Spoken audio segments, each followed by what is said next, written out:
Got some interesting things to present to you in this video, my friends. This is Tony. Hope you're all doing well. Apparently, a number of things happening all at the same, of course, time. We're talking about, of course, Notre Dame Cathedral. That's one of three different things happening that all seemingly have relation in some way, shape, or form with regards to a certain thing being said at each one of them. And you're not going to believe this, my friends. So in my other channel, God Rules 2, I was talking about how I saw the ceremony for the Notre Dame Cathedral being reopened. And I must have just got lucky because I found this video. It was the first video I clicked on to watch. It's from France 24. Apparently, that's the TV channel, whatever it is. France 24. So check this out. I'm going to play this, and you're going to see, this is what I was talking about in my other video on my other channel. I mentioned that they said something very strange. They said, opening of the doors, of the portals. And he said the word portal. Check it out. I'll play it real quick. You'll see what I'm getting at. The moment yes, of the opening of the doors, of the portals. This is the Archbishop Laurent Ulrich. And apparently, that's not the only thing of recent that seems to be related to this. There's three of them. Three different things. One's Mt Hermon. Another one's Notre Dame Cathedral. And another one has to do with the Vatican. And Pope Francis saying something rather curious with regards to portals as well. All around the exact same time. And of course, I don't think it's really what I would call the right word to be using, perhaps, for a Notre Dame ceremony to say, I'm opening, the portals.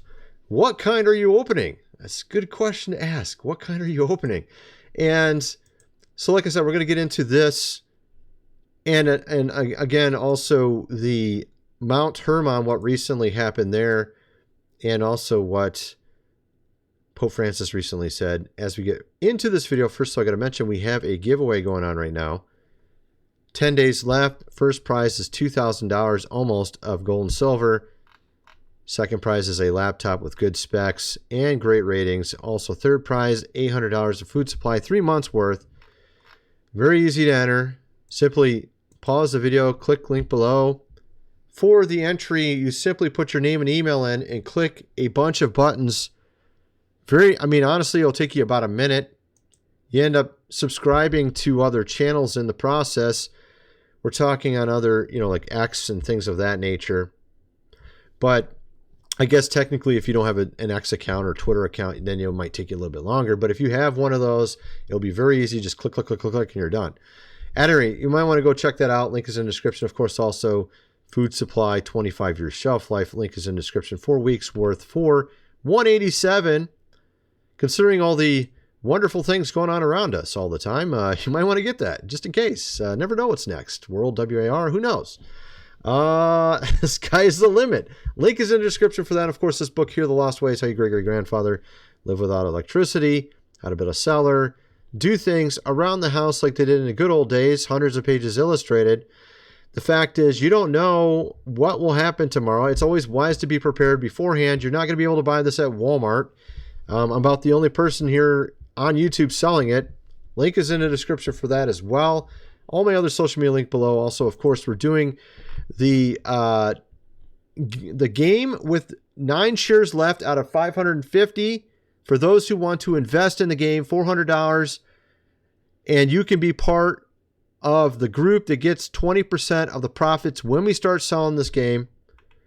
We have quite a bit of it done. We have one of the top programmers in the world working on it. He's also had people that have helped out a little bit they've worked on Transformers, Call of Duty. They're also asking for him for advice on how to do some of the stuff he does, because this is a VR game. Of course, we're also going to make a standard version as well, where it's not VR. And we're going to try to get it on, Xbox, PlayStation, everywhere. First, it's going to be on Steam. But if you're interested, link is in the description for that. Let's get back to the video. So, of course, I found this rather curious. I guess we'll do the Notre Dame first, and then, maybe we'll do Mt Hermon, because I'm guessing that will probably be the title of this video. Mt Hermon. Israel reportedly seizes the Syrian, of course, side of Mt Hermon. Now, this is an infamous mountain, of course. This is supposed to be where the gates of hell are. A lot of people are not aware of the history of this mountain. Even Jesus once stood on this mountain saying, the gates of hell shall not prevail against the church, or the rock, right? It says Peter the rock. Now, of course, I believe that's misunderstood. I think it's actually saying that we will prevail against the gates of hell, not the gates of hell will not prevail against us. I believe it's been sort of reinterpreted and kind of used by the Catholic Church to say that they have full authority over the entire church. Of course, it's interesting because Pope Francis is in Rome. He's not exactly where Simon Peter was living. You know what I mean? It's kind of weird. In reality, I think what's going on here is we have, of course, the history of the Watchers coming down, on Mount Hermon to make a pact, to rebel, of course, against God, to mate with women. This is from the book of Enoch. So this mountain is very important, very well known in that respect, has a lot of history. Of course, there's a United, of course, Nations base on it. Apparently, Israel just took one side of the mountain. Now, I believe that there is things called dominion, and this is something that a lot of the church is basically brushed under the rug and ignored. Dominion is very important. If you let the devil, if you say to yourself, well, dominion doesn't matter, then the devil's just going to take all the dominion, right? That's how it works. So if you don't think it matters at all, don't be surprised if the devil comes along and takes it from you, right? For example, your country or the leadership of your country or whatever sector, education sector, entertainment, or even actual locations like Mount Hermon or whatever, right? So you see what I'm getting at. So I believe, obviously, a lot of people say that there's literally a gate, or you might say portal, to the netherworld at Mount Hermon, a physical. This is what they claim, and this is what, of course, even the King of Kings said was there in his own words, okay, in Scripture. So it is interesting that that was recently taken, one side of the mountain. And the question is, what does that entail? Then we have this here, my friends, an academic article on this controversial 3,200-year-old curse tablet that was discovered on Mount Hermon. And of course, this tablet has Hebrew inscription on it, but it's very difficult to read and clearly does, but for some reason, some experts were not swayed by it. You can see him holding it right there in his hands. March 2022, a team of archaeologists made an astonishing announcement. They had discovered a 3,200 old folded lead tablet inscribed with what could be oldest known Hebrew writing ever found in the Holy Land. And it says here, the archaeologists led by Dr. Scott Stripling of Seminary, Texas, the 2x2 centimeter tablet proves the Israelites were illiterate when they entered the Holy Land, therefore could have written Scripture as some of the events took place. And this is interesting that other academics decided to say it wasn't legit or didn't see anything on it, because then that gives less credence to Scripture. As we had that recent discovery of Jesus being called God on a archaeological find of recent as well. But what's amazing about this, of course, is it's on Mount Hermon. With the history of Mount Hermon, the Watchers coming down, the gates of Hades being there, having a curse tablet on this mountain holds pretty good significance considering its history. And here is actually a bigger picture of the items. Researchers say they have deciphered an ancient tablet. So they actually deciphered what it had to say on it. Yet others are saying it says nothing. Does that make any sense? You're able to decipher that it's a curse tablet. You're able to read it exactly what it says, but others are claiming there's nothing there. Seems like they're trying to hide something here, my friends. And this kind of lends into also this topic of the gates of Hades. And, of course, these other stories I was referring to with regards to portals. Then we have the discovery of temples on Mount Hermon. More than one. Roman shrines, Roman temples. And recently, also another temple was discovered, Roman-era column base here, discovered on Mount Hermon as well, showing another temple was there as well. So we have numerous temples on Mount Hermon showing the worship, of course, of these fallen beings, referring to the Watchers. And, of course, this being an area where gates and, portals are located, this being one of the main ones in the world, with these temples being all scattered around the mountain in various locations, particularly at the base, some at higher levels, like this Roman temple right here, Qasr el-Banat, and much more. Then we have Nimrod's castle.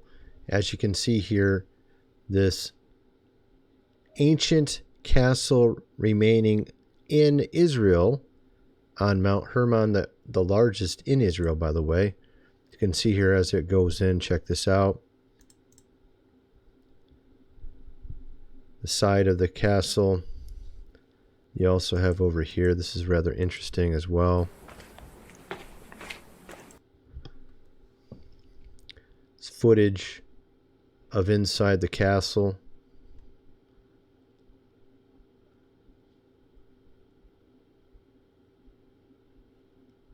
Check this out. This looks interesting as well. And you can see here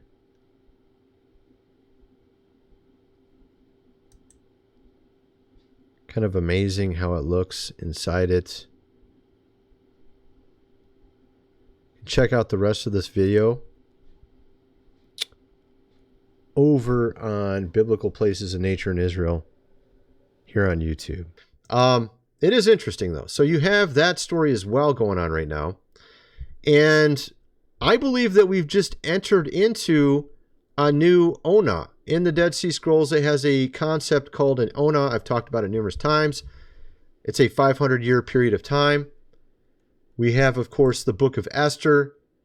There was a chapter removed at the end of Book of Esther called Mordecai's Dream about two dragons vying for, of course, power over the world. Here is the text talking about this. All right. And, of course, what's interesting is it was a good and evil dragon as described in the text.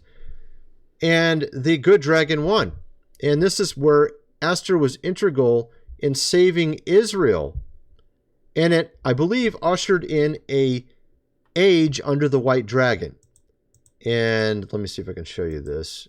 Here we have, of course, our celestial season of 2024 compared to Esther's celestial season in 480 BC. You'll note that the solar eclipses are on almost the exact same days. And in their celestial season, they moved from the red dragon to the white dragon. What I mean by this is each Ona is a age, a 500-year period of time. You see this concept in the book of Enoch itself. And in these ages, someone's going to be over it. Is it going to be the God of this world, as Scripture says in the New Testament?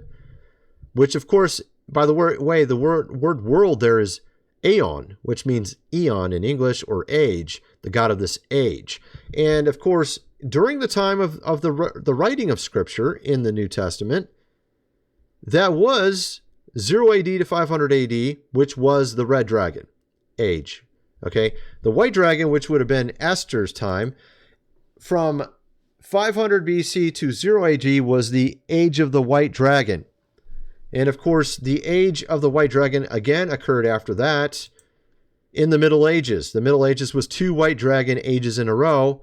This was from the prophecy of Merlin the magician and King Arthur, where Wales was the red dragon, Saxons was the white dragon. The white dragon was victorious, And of course, what's interesting is Merlin was from Wales. So they didn't know if this was a good prophecy, obviously, but it ended up being good because the white dragon refers to essentially God being over the world for an age. So the Middle Ages was essentially God over the earth for 1,000 years. And during the last 500 years, we've been under the red dragon again, from King Henry VII until now. I believe this year it changed again. So I believe what's going on here is the devil wants 1,000 years. He had a red dragon age of 500 years. He wants another 500 years. And I've shown numerous examples of how he's been trying to force this. And I don't have all the stuff open, but if you recall the Revelation 12, of course, sign, and of course, if you look at the crown of the red dragon in the Revelation 12 sign, astronomically it's a constellation called Corona Borealis, which of course, that name should sound familiar. This was a sign seen, of course, in 2017, September, and something shortly after that called something similar to Corona Borealis occurred. You remember that whole thing? Okay, I found it here. I pulled it up. So you have, of course, the woman that's pregnant, clothed in the sun, moon at her feet, crown of 12 stars, which, by the way, Leo does not have 12 stars in it, but if you add in the stars aligning, the wandering stars aligning, which are the sun, I can't even read all these, the moon, the sun, I think it's Jupiter and Saturn or something. I can't remember. It's a number of planets, all align in a straight line. You ever heard that concept? The stars align for you. Well, they did align for someone when he was born. His name is Jesus. Okay. That happened 3 BC. September, of course. What day was that? Oh, yeah. 11. Isn't that a weird number? I think I've heard that before. But, of course, a lot of people don't know about any of this. So these all aligned, and they add up to 12 stars as the crown on the head of the woman. But at her feet is a red dragon. Here he is with a crown. 7 stars in the head, 10 stars in the tail. It says 10 horns, but it actually means tail. And then 7 crowns on his head. You go close and look at that crown, and you get Corona Borealis. Isn't that weird? Oh, yeah, that's kind of strange. Of course. And then you also had something that was eclipsed. Betelgeuse. You remember that movie Beetlejuice recently came out? Of course, the star Betelgeuse was eclipsed last year, which, of course, is a part of the Orion belt. Right here's Betelgeuse. And you can see here the shape. Do we got the picture of the actual thing? Okay, it's a guy with like his arm back like this, okay? And Betelgeuse happens to be his power of Orion, okay? And Orion is Gilgamesh if you look at the legend. So basically the power of Gilgamesh, which is the main hero of old of the devil, his power is destroyed or eclipsed, I guess is the right way to look at it, eclipsed. And that's what has occurred. I believe we've moved into a new Ona, and some are saying age, but the devil wants to maintain, he wants to control this age. He wants this age for himself. He wants it to be the red dragon, and he's still not giving up, even though he's already lost. He doesn't want to give up, so he's continuing to do whatever he can to somehow make this his age, because this is his last hurrah. This is the devil's last hurrah. This is the end for him. He's thrown down to earth and has a short time. That whole thing, you remember that? It's his last hurrah. So he's out trying to take whatever, place he can get, including, and this is very interesting with the Notre Dame Cathedral, because the very fact it's opening is a sign that he lost, in my book, because this is an old world building. And if you look into King Henry VII, he was the first king in the Red Dragon's age, this age we're currently in. And let me show you, I have his, I know I got it around here somewhere. Maybe I just got to open it again because I got so many windows open. All right, let me just show you this.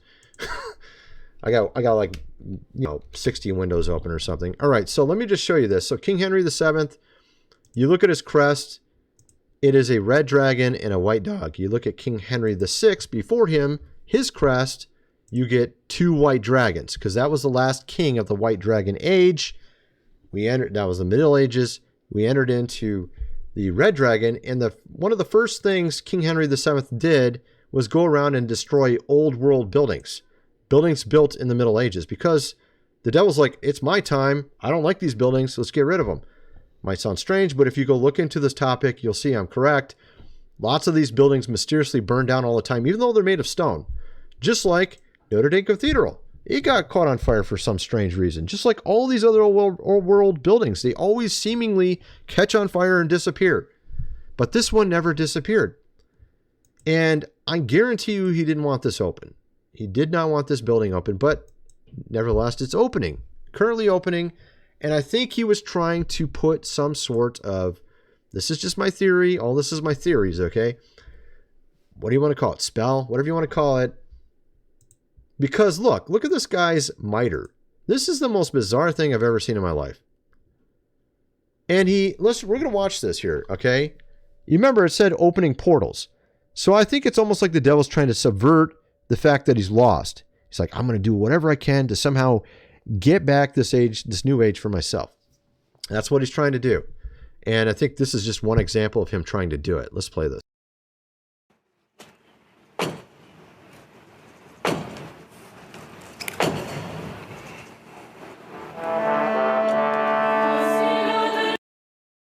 Now, interestingly, I think whatever the devil tries to do, it's just only going to backfire now. I think he's been heavily weakened. This is why you're seeing things change around you for the better in some respects. You're seeing a lot of people falling that are corrupt. Very interesting. It doesn't matter what sector you're talking about, including the church. But look at what they did. After he knocked on this door 3 times, this sort of, I don't know what you want to call it, light show. It looks like a gate being opened up. You see what I mean? So you got that. Then you had some other thing happening. And now let me show you one thing before we get into the next thing with Pope Francis and him saying this as well. Look at France and Europe. They're not doing well. See, the devil works with, it says in Revelation that he's the God of fortresses. So he only appears to those in fortresses. And who would those be? Some very wealthy people, of course, at the top. That's where he appears. That's who he works with. And those people are losing their economies.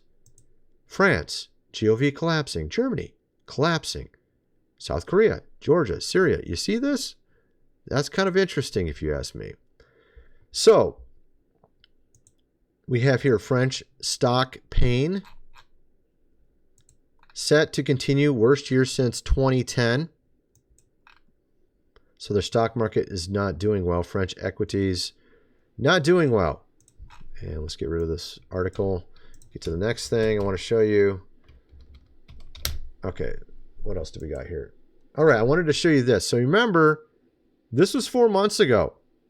France also, Paris, hosted the Olympics where they mocked, the last, of course, supper. And they claim they didn't do it, but actually the brochure literally said it in it. You can't deny facts and evidence. They did 100% do that. Because they even had a funny or clever saying. It was a word rhyme. Scene, la scene, or something like that. It basically meant supper is a scene, the word scene in French or something. And then you had the Seine River and some other word scene. And they all sound very similar, spelled differently, but it's like a rhyme. And it was talking about the Last Supper. All right. Then you had the exiting final, whatever you call it, Olympic ceremony, whatever you call it. The last thing they did at the closing ceremony, I think that's what they called it. So you had, of course, they had the entire world shown as a map. They had this sun symbol in the center, replacing God with, of course, the sun. You had this being coming down from the heavens to earth. Now, this reminds me of Revelation 12. thrown down to earth because he has a short time. Again, Revelation 12, we had that sign, back in 2017. And we also had sort of a fulfillment in 2023 with an asteroid being delivered, of course, from the woman symbolically. We're talking stars. You have Nike here.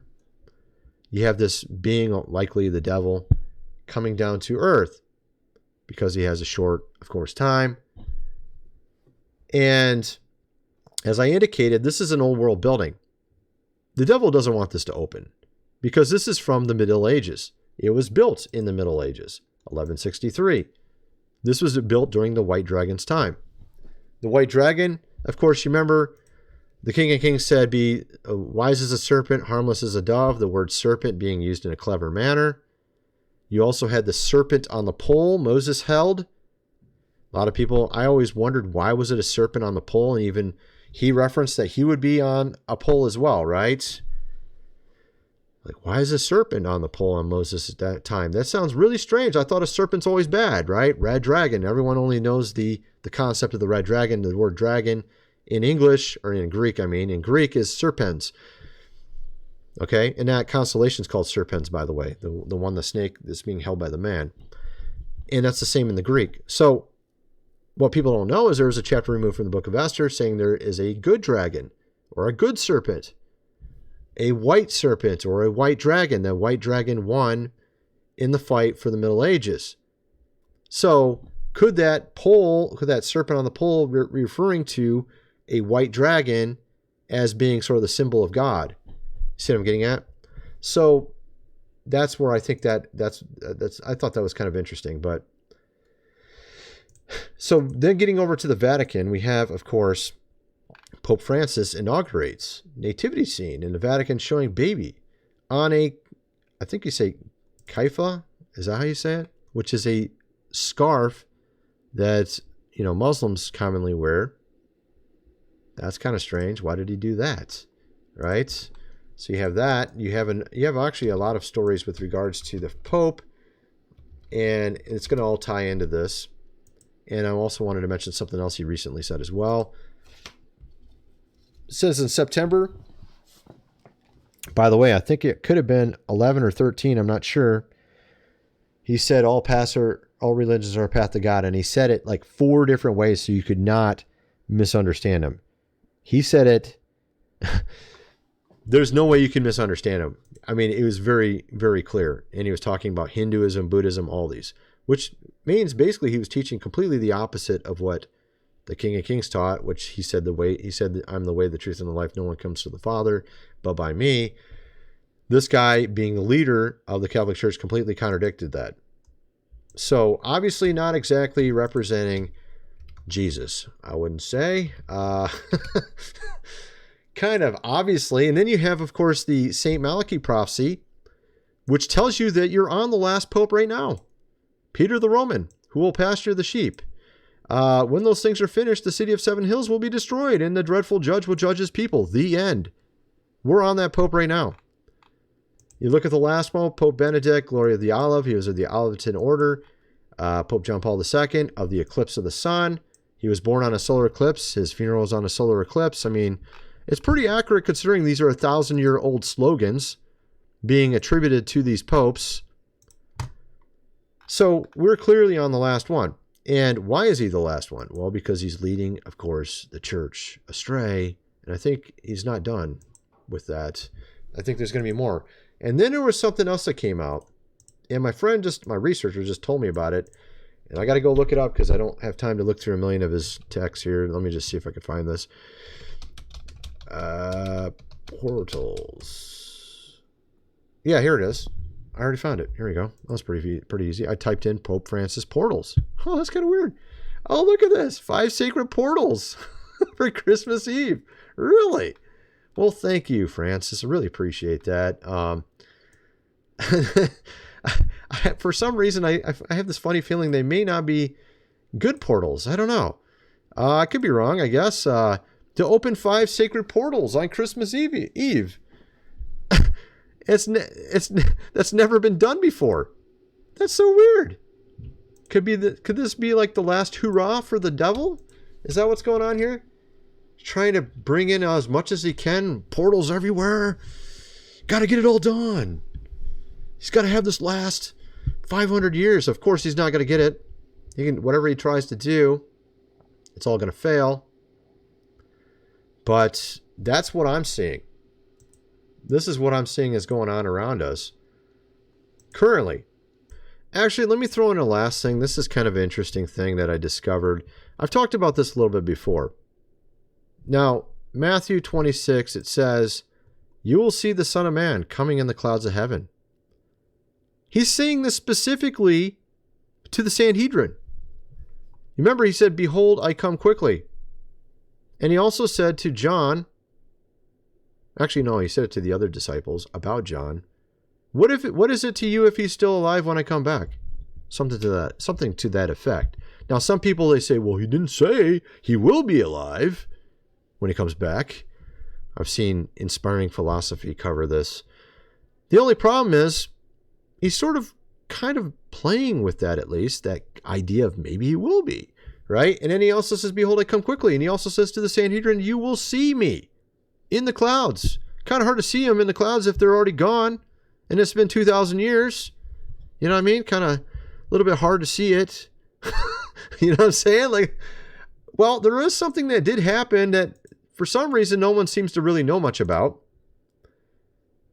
Now, again, a lot of people believe in this, I'm going to be taken up into the clouds, right?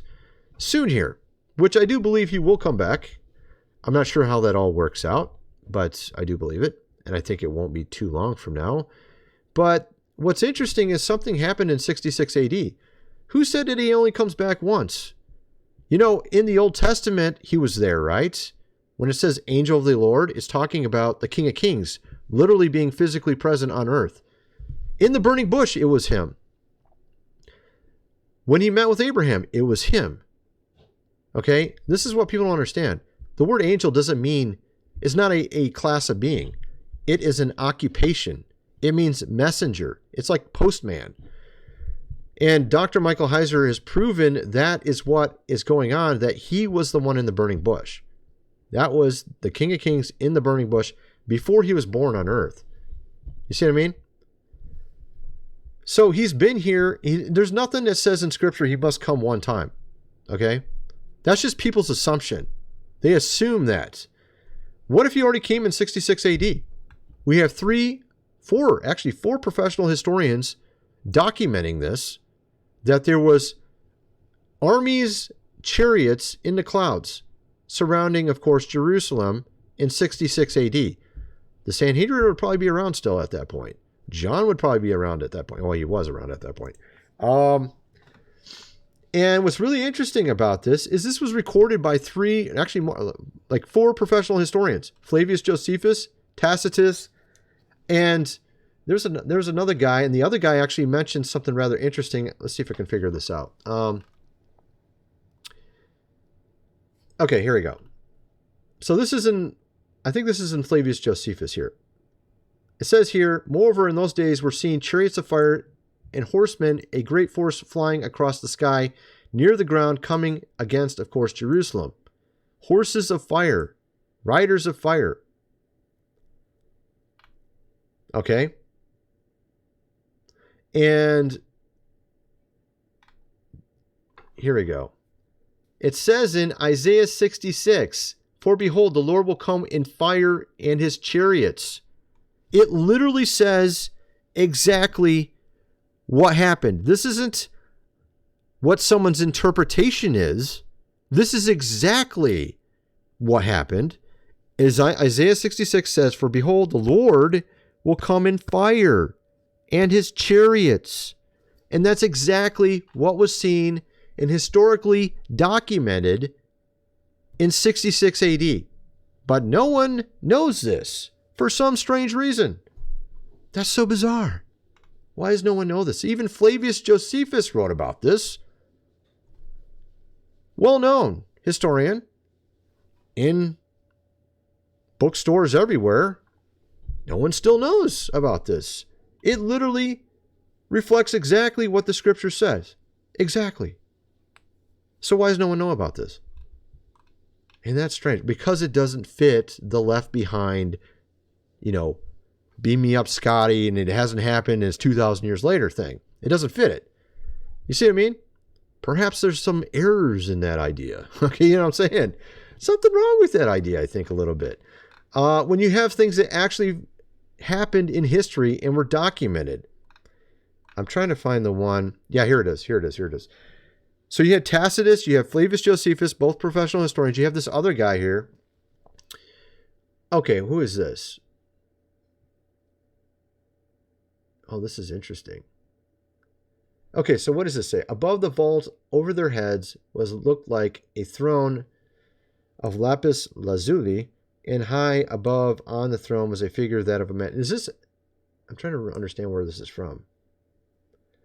I think this is... I'm trying to remember who wrote this. This is... Oh, yeah, here we go. Okay, here it is. Described by Josip... I can't even say this. Josipon. Some sort of writer named Josipon? Yeah, here it is. Josipon. Okay. Josipon wrote about this. And he wrote about this event that happened. Okay, so you had Flavius Josephus, Tacitus, and this guy named Josipon. And above the vault of their heads looked like a throne of lapis lazuli, and high above on the throne was a figure like that of a man. I saw that from that, what appeared to be waist up, he looked like a glowing metal, as if full of fire, and that from there down he looked like fire, and brilliant light surrounded him. Let's go look back at that passage in Isaiah. For behold, the Lord will come in fire, and his chariots. It literally describes the exact thing that was historically documented in AD 66. Perhaps, actually more likely, exactly, this was him coming back in the clouds, just like he said would happen to the Sanhedrin. Just like he said, John may be around when I come back. Behold, I come quickly. Oh, quickly is 2,000 years. That's a joke. Clearly, behold, I come quickly is something that happens quickly, not thousands of years later. You see what I'm getting at? So he did come back in the clouds. That doesn't mean it was the end at that point. It just means he came back just like he said he would. And people just assumed whenever he said he's coming back, it's all one event, when actually it's more than one. See what I'm getting at? At any rate, that's my video. I'm kind of wondering what some of you guys think. Let me know in the comment section below, and thanks for watching.